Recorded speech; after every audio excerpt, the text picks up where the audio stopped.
Let's start with a small prayer here.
Om Sri Mahaganadhipataye Namaha.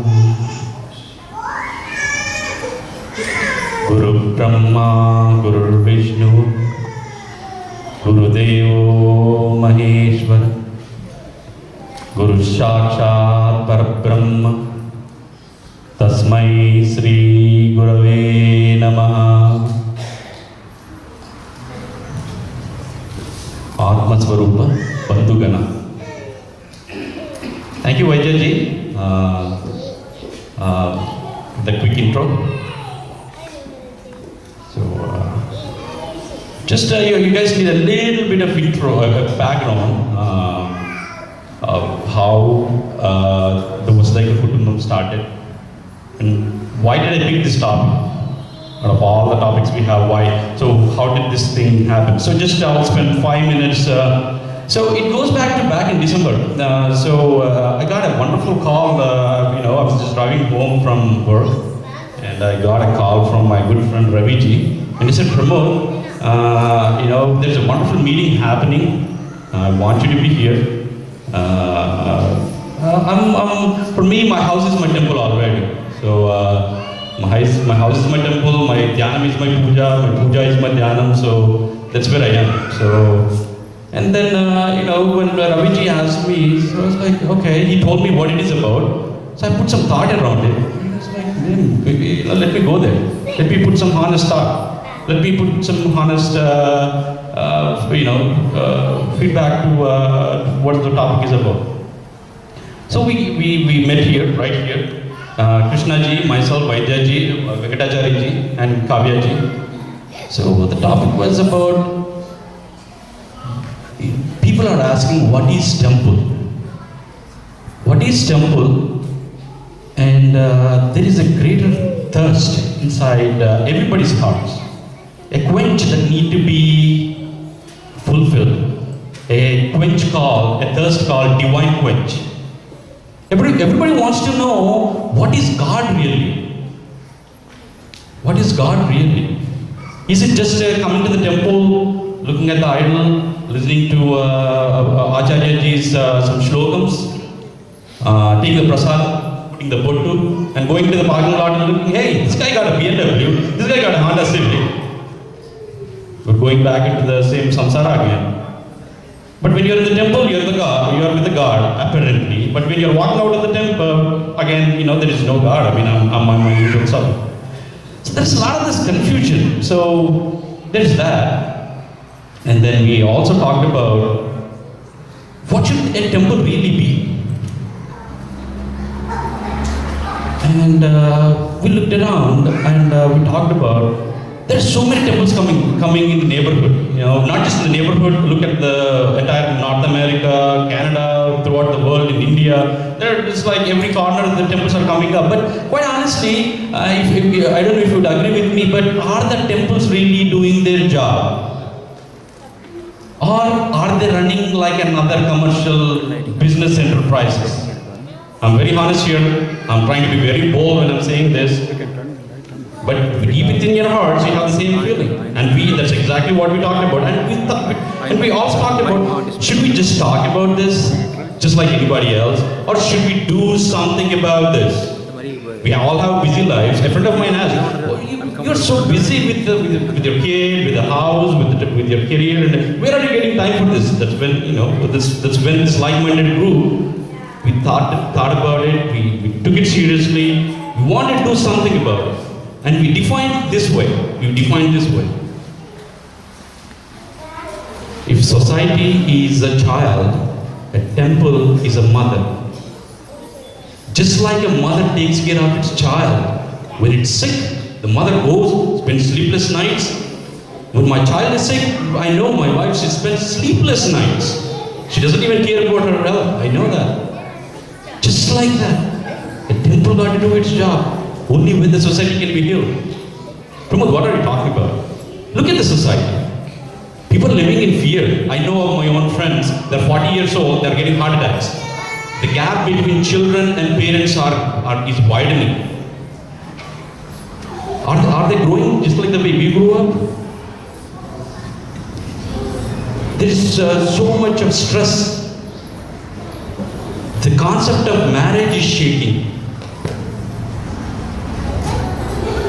People turn on the TV thinking that they are going to get some pleasure out of it, but when they turn it off, they're sleeping with some kind of fear. They go watch a movie, utter profanity in it, with all double meaning, whatever. They want to watch the news, and the news scares the heck out of them. Insecurity. So, when there's so much going on in the society, is it fair for a mother to expect something from them when they walk into the temple, or should the temple be doing something back to them by touching their hearts a bit and give them some relief? And that's exactly what we talked about. And how do we do it? Hey, should we do the same thing that everybody else is doing, or can we be something different? First, point number one, away from commercialization. So when you come into the temple, the prasadam is always free. Just like your mother feeds you for free, she never asks you for a ticket. Balaji, Swami as a mother here, he will feed you whenever you come, whatever time you come here. Just like your mother is always listening to you when you have a problem. You come here in the name of Archana. Go ask our Venkatacharya Swamiji, he will do the Archana for you. Free. No money whatsoever.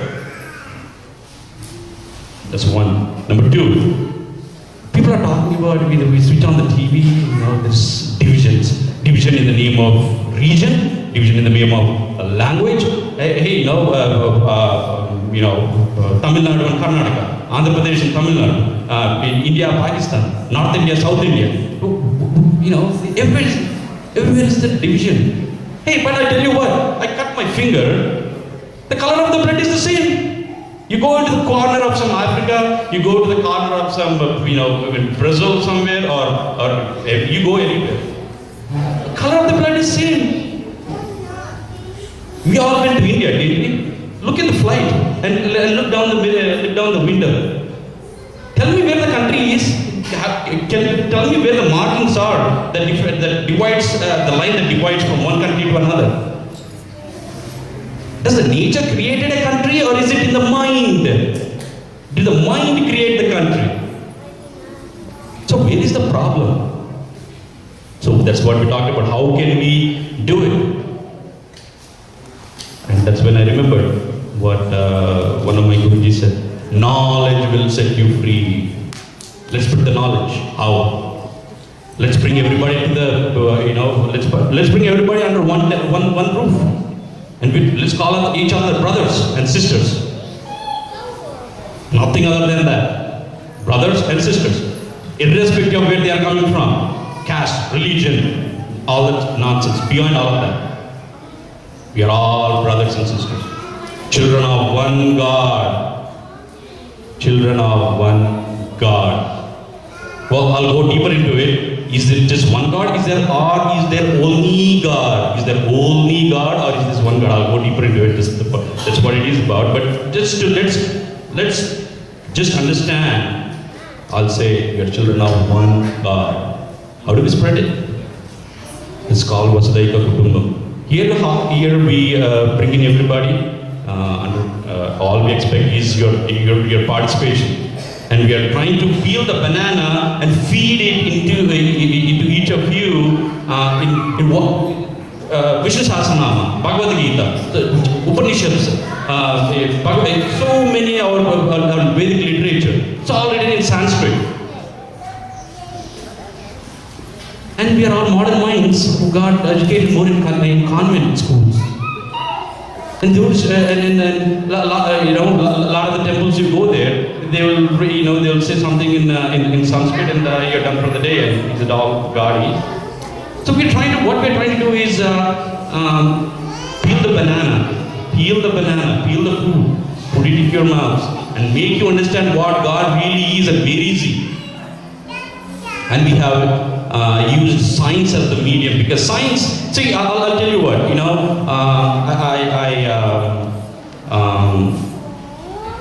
I was talking to a friend of mine, and the topic was about Punarjanma. And the movies, the media, whatever, right? Punarjanma is like, hey, it's a fantasy thing. What if I tell you that Dr. Ian Stevenson, Dr. Jim Tucker, they are from the Department of Clinical Studies, University of Virginia, world-renowned scientists. They are no way associated with any religion. They don't even know what Sanatana Dharma means. They have done a case study of 5,500 children from the age of 2 to 6. And they have come to a conclusion about one fact. We do get birth again. Reincarnation is real. And then they started looking at, hey, Eastern philosophies are already talking about this. And they got interested into Vedanta. How fortunate we are that we are born in Sanatana Dharma again. Sanatana Dharma. India is called the living beacon of the world. The light that's on the ocean that guides the ships. That's where we are born. There's a greater need for us all to understand why. What is it that the scriptures are saying?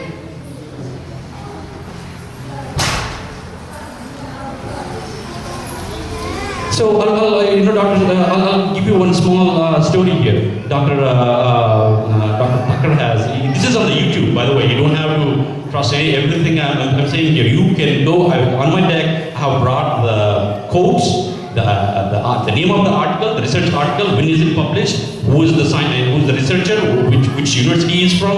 You can get all that information on the deck. You can go research on the YouTube, on the Google yourself. So this story, this is about a 3-year-old boy. I think he's in Oklahoma somewhere. And at the age of 3, he started talking about, hey, Hollywood, I got killed, and the parents thought maybe he saw some movie or something, and he was 4 years old now, and he was still talking something awkward, something weird. The parents got worried. What is this little child? What's up with this guy? So they saw a bunch of psychologists, child psychologists, child behavioral, doctors.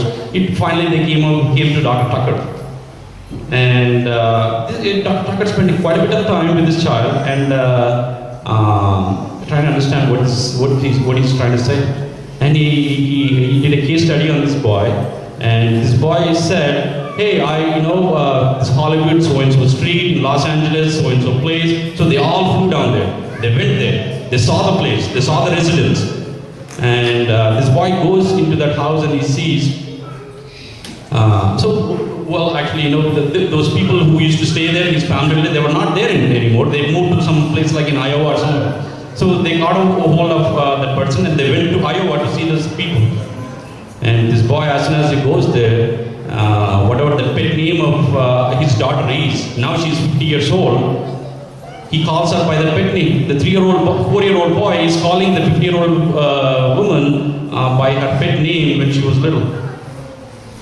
And this woman got shocked. What is this quite, who is this boy? Who is this boy? And Dr. Tucker said, can you bring your father's picture? And that's what the woman did. And the little boy said, that's me. That's me. The 4-year-old boy looks at a person who is dead and he says, that's me. Again, this is on YouTube, guys. You go look it up.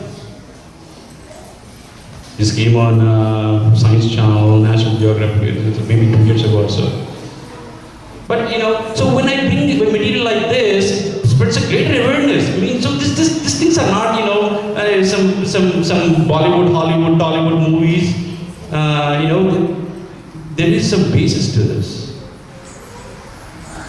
And I'm trying to bring the scientific facts, all the science, the research that's going on out there. This is all your money, all our taxpayers' money. And big institutions are doing this research with our money. We got to know what the science is finding out. The latest developments in neuroscience, neuroendocrinological sciences, Department of psychology, psychiatry, brain sciences, conscious sciences, quantum mechanics, quantum physics. It's easy for us to sync up with this. We're all... Tell me how many of you are science students here, by the way? Raise your hands. How many of you are science students here? Oh, that's it?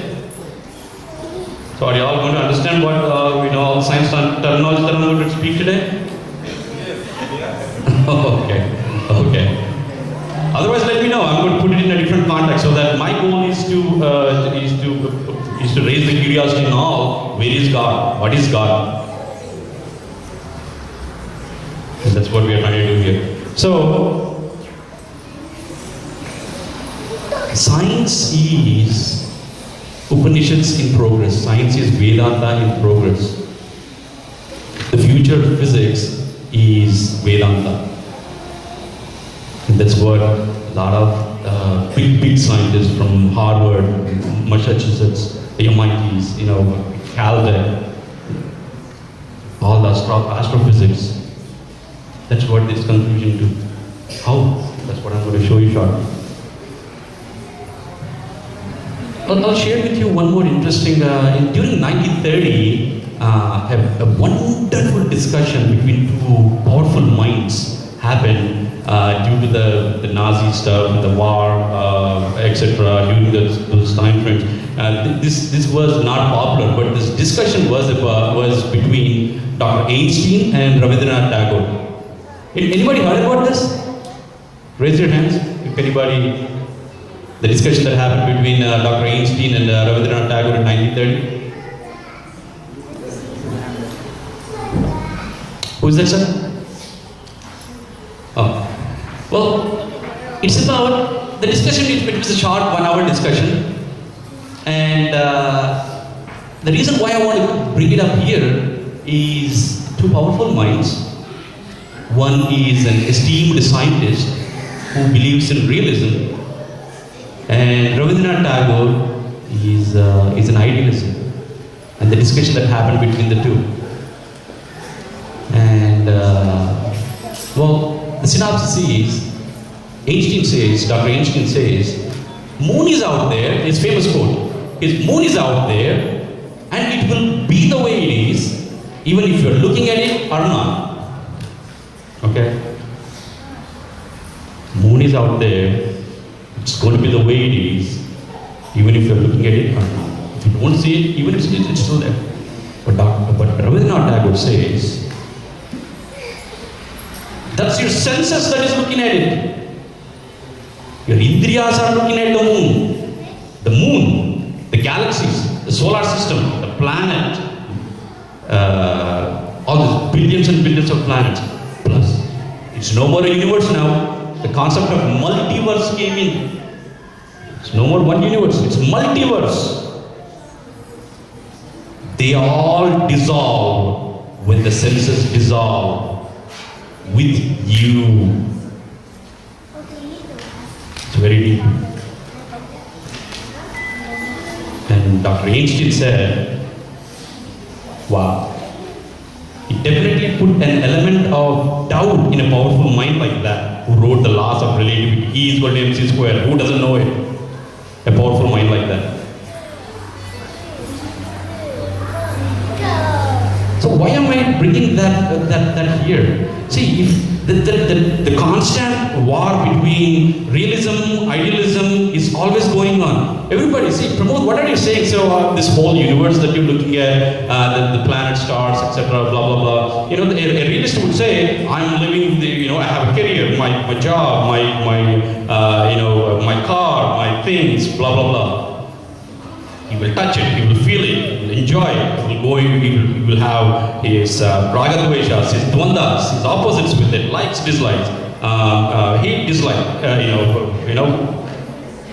form, shapes, ragas, dveshas, likes, dislikes, whatever. He has that. That's the realist. And the dualism comes in, the idealism comes in here, the philosophy comes in.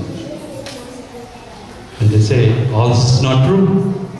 All this is not even true. And the suffering comes from realism. How do you understand this? It's two extremes. Two extremes. So,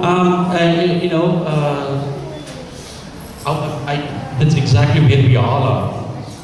We constantly compare between the world and us. Who is God? What is this world? Who am I? How am I connected?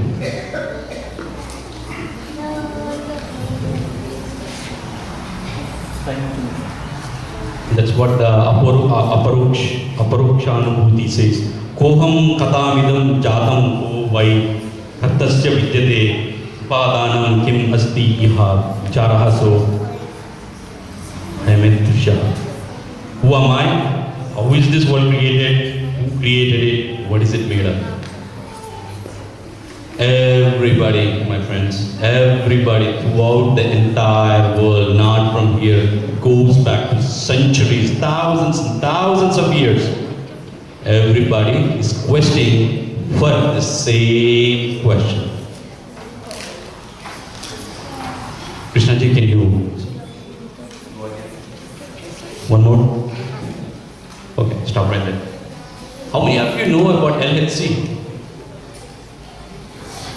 Large Hadron Collider. What is it? It's a $9.7 billion investment by 100 countries, 10,000 scientists. It took 10 years to set it up, and they're trying to find a God's particle. God's particle. And this is deployed underground at the border of France and Switzerland. 10,000 scientists, all top-notch. And you know what they're after?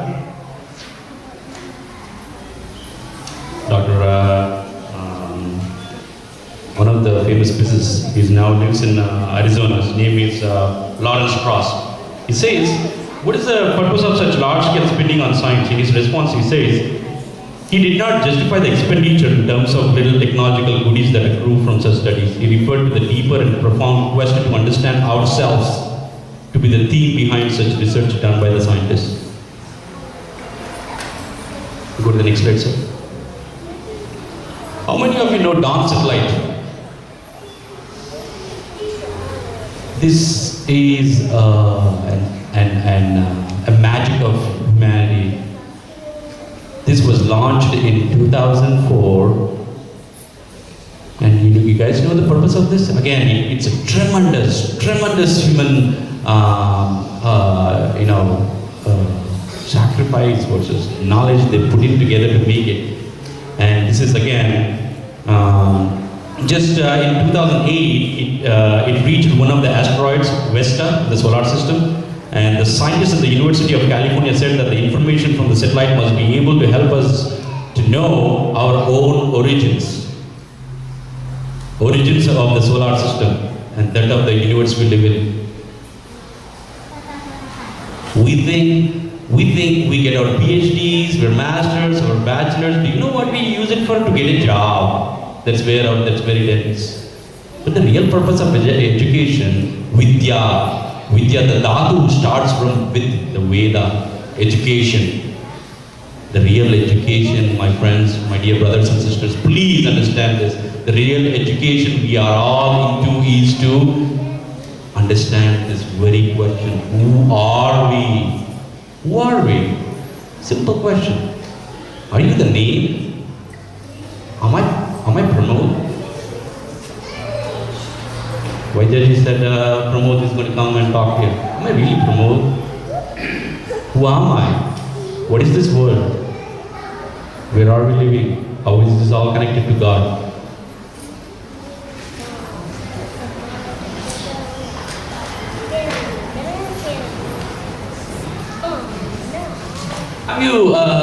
How many of you look at the sky and wonder about it? Please raise your hands. Ravi sir, please tell me sir, what do you see in the sky?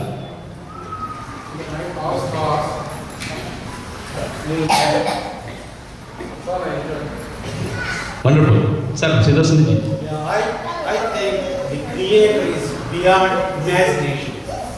We are created. Yeah, we see the stars, we see the clouds and the moon. How are they staying there? Who is responsible for that? There you go. See the curiosity. And do you all think, those who are not raising their hands, do you all think you are not doing it? Well, you better question yourself. You're all doing it. Some point or the other, you're driving in your car, nobody is sitting next to you, just by yourself. You're questioning everything. What is this? What is all this? You're doing that. So, the sky.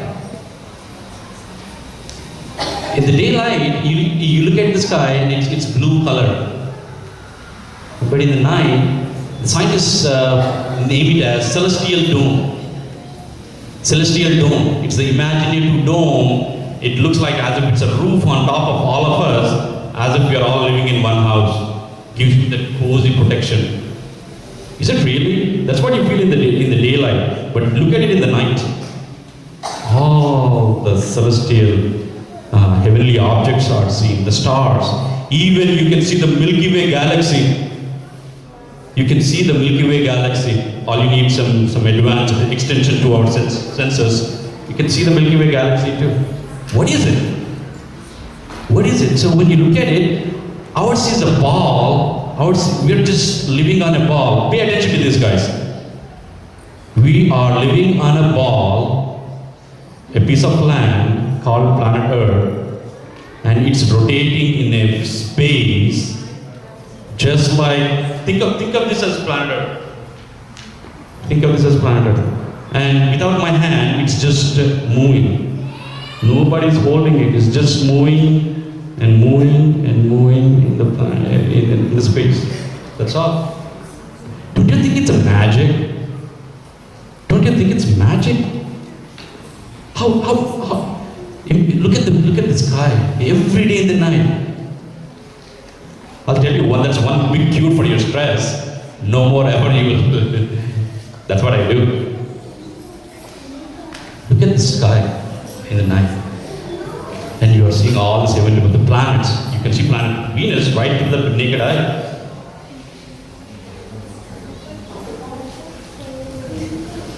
And you wonder, who is holding this planet up?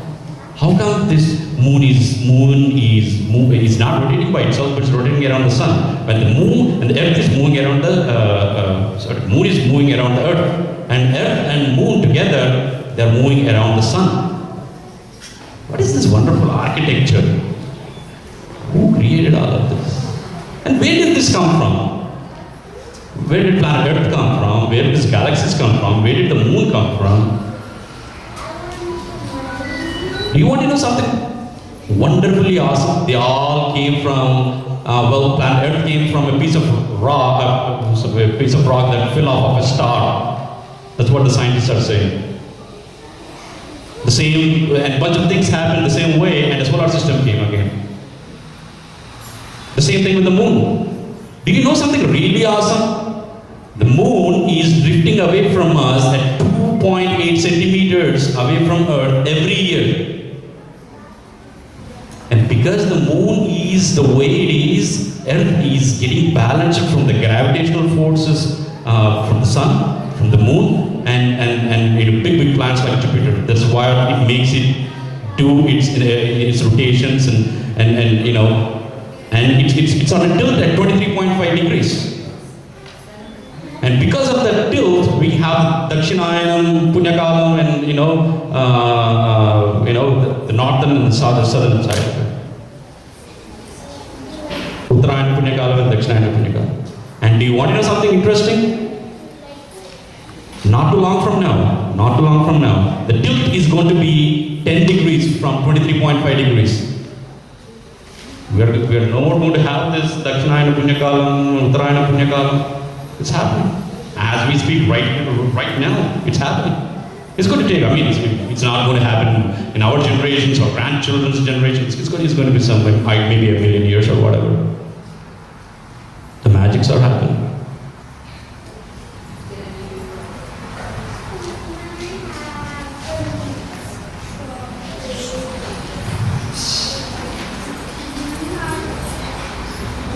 So I'm going to tell you guys a little bit of a story here again. Maybe some of you already heard about it. A group of students, they all want to see their professor. They all want to go see their professor. This group of students now, they are CEOs, they are well off, they got big palaces, they got Mercedes, they got their children. But you know what they all have in common? They're not happy. They're all suffering. They said, hey, let's go see our wonderful professor. He can help us maybe. So they all went to their professor. We do our reunions too, right? We go meet our teachers. They all went to see their professor. And they all said, sir, this is what we are having. We are suffering, we are having problems. You are wise men, your Guruji, please help us out. So the professor said, okay, you all just came. Why don't we have some cup of coffee, some tea? So professor brought some tea. Some in a Swarovski crystallized cups. Some in a mud-based cups. Some in the steel glass. And some in so various different varieties.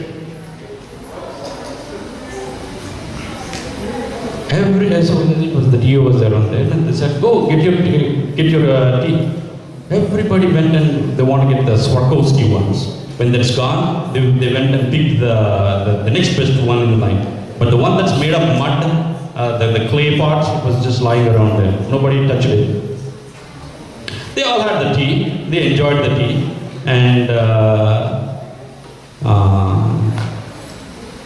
they said, "Sir, we asked you the question, you're not answering it."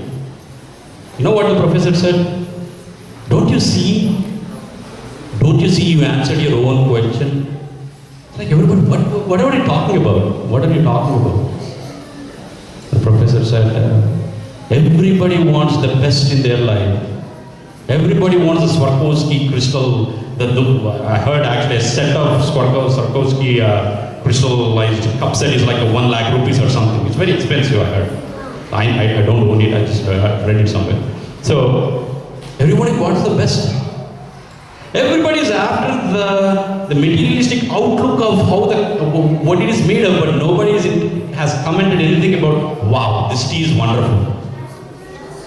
People are busy catching the best cup and not enjoying the tea.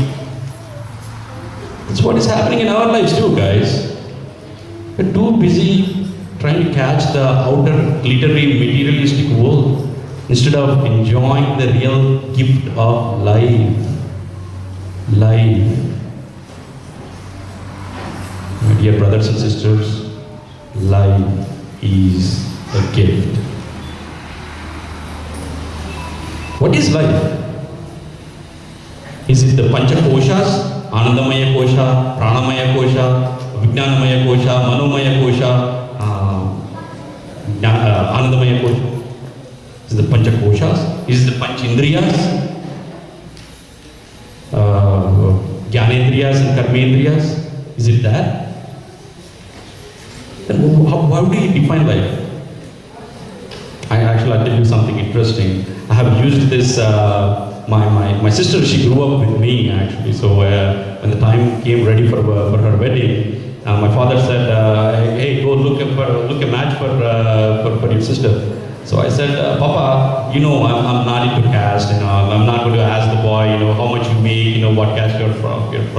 I want my sister to be happy, and I'm going to look at the person in my own angle. Are you okay with it? He said, sure, beta, I like your wisdom. So, when I was looking at the boys, I asked them, please tell me, I asked this, some casual chats, and then I asked, sir, if you don't mind, what do you think life is? Can you define quickly? Don't think too much. Just right on top of your head, just give me quickly what is life. And I was looking at how they would say it, the pitch, the body language, the content in their explanation. And quite honestly, guys, that's how I found a match for my sister. And then I met my brother-in-law. And he said, he wanted to be here today, he wasn't there, but he said, Pramod, it's a wonderful question you asked. Life is a beauty. Life is a gift of God. And I said, Papa, this is the person. This is the person. That's how I picked. So, and by the way, my father's friend, he's a politician. He used the same techniques for his children, for his daughter, and the guy gave a political related answer. And because this guy is a politician too, the guy gave a political answer. He was happy with the definition of life. And so what I'm trying to say is, it all depends on the knowledge of the interviewer. Well, anyway, so what is life? So the professor said, guys, in 2008, there are two, it's on Google, you guys can go look it up too. In 2008, there were two unanswered questions that science is struggling to answer. There's still no answers to it. Question number one is, what is universe? What is universe? And what is consciousness? They don't know it yet. What is universe? They don't know it yet. And what is consciousness? They don't know it yet. Universe, hey, everything is universe. Everything is universe. This planets, this food, this space, this ground, this land, this chair. So we know it exists. We know we exist. But what do you mean they don't know? How do you explain existence? So, sir, can you skip through one more? Yes, right there. So, please look at the stats, guys. The age of our universe is 13.8 billion years. 13.8 billion years. We'll try to talk about these 2 points that the professor said about its unknown answers. Why it's unknown? 13.8 billion years is the age of our universe, and 68.3% is dark energy. It's a mystical energy that's out there in the universe, which is traveling, which is expanding the universe faster than the speed of light. Expanding the universe faster than the speed of light. Brahma, the dhatu, Brahm, means expansion. Expansion. And this mystical energy is expanding the universe faster than the speed of light. And these universes are drifting. If this is one galaxy, this is one galaxy, and there is another galaxy right here, that the space is ripped apart and they're tumbling into the horizons of the universe. What is the horizon of America? North America? It's, for US, is at the border of US and Canada. But what is the horizon of the universe? Don't know. Right now, they are estimating the horizon of the universe as 47 billion years. 47 billion years. And these galaxies are expanding and expanding and expanding, going and tumbling into this horizon, which is 47. You look at the stars outside. Do you know the light that's coming from there onto the ground it's the light that's emitted thousands of years ago. Now we are watching it. Can you imagine the light that's coming from these galaxies that are it will never reach us. It will never reach us. And then 26.8% is the dark matter. 26.8% is the dark matter. What is this dark matter? It is the one that's scaffolding the galaxy as one unit. If Milky Way galaxy is as one, Andromeda is as one, and it's keeping them as one unit, that's what it is doing. Dark matter. And that's 27%. And they try to find what is this dark matter. And this dark energy is flying through the night skies right now. It's actually going through your bodies right now as you speak. This dark energy and dark matter. They're piercing through your skin, through your cells, through the nucleus, right here, right now as you speak. It's everywhere. And they're trying to find out what is it? What the heck is this? This dark matter, it's not atomic. You know what atomic means? Something that has a solidity. So it doesn't reflect energy. It doesn't reflect light. It doesn't reflect, emit, reflect, or absorb. It doesn't do anything. So it's hard for the most sophisticated instrument to catch it. You cannot catch it. So how much have we done with now? 96% of the universe is pretty much unknown. It's mystery. Out of the 100% of the universe that we think we know, scientists have found out that 96% is... Okay, now listen to the magic. 4% left. Out of this 4%, 99.9% is hydrogen and helium, which they are still in the... they're not stars yet. The star formation has not happened. 99.9% of it. So out of the 4%, 99.9% is gone, which leaves with 0.1%. 0.1% of the universe. Out of this 0.1%, it's all interstellar dust. Interstellar dust. Which leads to 0.01% of the universe. 0.01% of the universe. And within, ladies and gentlemen, within this 0.01%, I'm going to stand a bit. Within this 0.01% is this billions and billions and billions of stars and planets and galaxies. It's all within the 0.01% of the universe, ladies and gentlemen. Please understand the mystery of this. And we think about that, hey, this is my house, this is my real estate, this is my plot. Dr. Carl Sagan, his name is one of the very renowned astrophysicists, cosmologists. He said, billions and billions and billions. He's famous for that quote. He got exhausted. I'm done with it. He spent years on in investigating into this, and he finally went to Konark Temple in Orissa, and he started learning about Eastern philosophies to understand the magic of life. He went to India to learn the magic of life.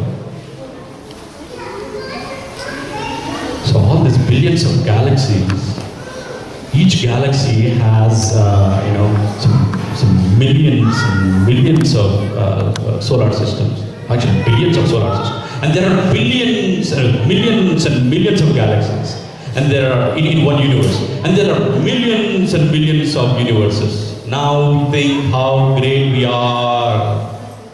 What is our ego? What is our ahankara? Where are we? What is our situation? So, number 2, consciousness. consciousness means what? You are listening to me, you hear me, so you know that you are hearing me. So you have the knowledge that you are hearing. That's what is consciousness. You're seeing, you're feeling, you look, you watch, you feel the touch. That's all consciousness. But where is this happening? You all think that it's coming from the brain. Well, I'll tell you something interesting. Scientists have used the most sophisticated instruments, and they went into the deepest core of the neural caves, neural networks inside the caves, and they used the PET scans, CAT scans. They looked at every nook and corner of the brain and the mind. You know what they found? Nothing. They say in the complaint ad, Horlicks complaint, it will store your, it will increase your memory. Do you know the funny thing? Scientists till date have not found out where does our memory go and get stored. When I look at Krishna ji, I know he's Krishna ji, but where is the where is it coming from? There is no place in the brain called a memory. There is no designated location. Neuroscientists are beating their heads to find out. There is nothing called self inside.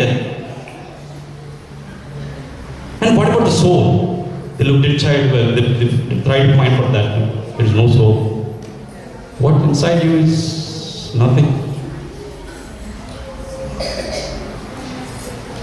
They looked inside us and they found nothing.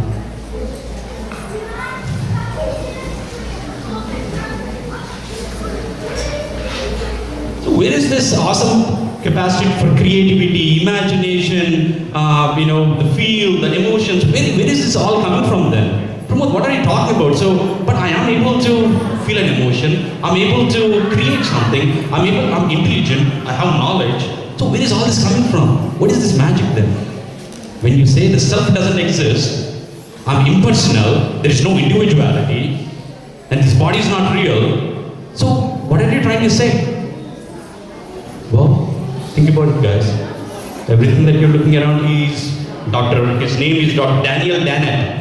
He's nothing to do with Sanatana Dharma, he doesn't know anything. But he said, hey, the self is an illusion. The self is an illusion. And an illusion is looking at another illusion, it's creating an illusion. That is what is recent.